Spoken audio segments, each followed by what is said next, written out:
احسان عظیمت و مردم مصیبت زده تاجیکستان مخصوصا وحده و فیض آباد که در آنجا سیل آمده است، گذشتگیانشان را پروردگار را موارد عفو و مغفرت قرار بدهی. بر باقی مانده هایشان پروردگار صبر جمیل خواهان هستیم.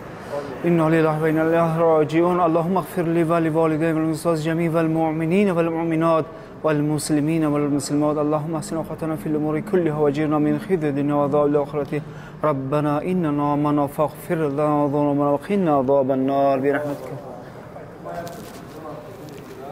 السلام علیکم و رحمت الله و برکاته. بینندگان عزیز و مهربان، الحمدلله در مکه مکرمه قرار داریم و از با طریق اینترنتی خبری که ناخوش شنیدیم از آفت طبیعی در تاجیکستان عزیزمون که الحمدلله چند نفر گذشته شده است از این دنیا عالم چشم شده است.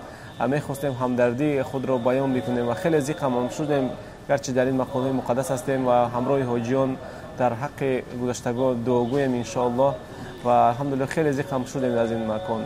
راستی گپ ناهی و رودکی لینسک رایون وحدت و ورزو که بسیار آسیب دیدن در این آفت طبیعی. میگین در این آفت طبیعی 13 نفر جان باختن.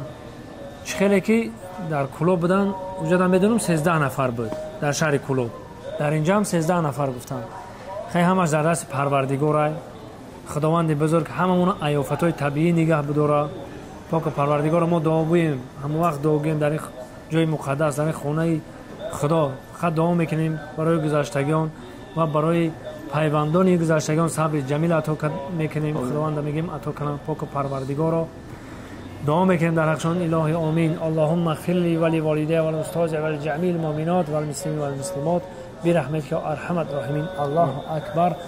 خداوند بزرگ هممون رو نگهبان باشه. راستی گپ این آفت طبیعی را خداوند در دست پروردگاره، ما هیچ گفتن نمیتونیم. بله، خداوند سرزمین تاجیکستان و خلق تاجیکمون رو از همه آفت‌های طبیعی و از همه نقش‌ها در حفظ امانش نگهبان باشد. از مکه مکرمه دعاگوییم به حقتون در حقتون و ان شاء الله که همدردی خود رو بیان می‌نماییم. البته ما دعاگوی ملتیم، دعاگوی وطن عزیزمونیم.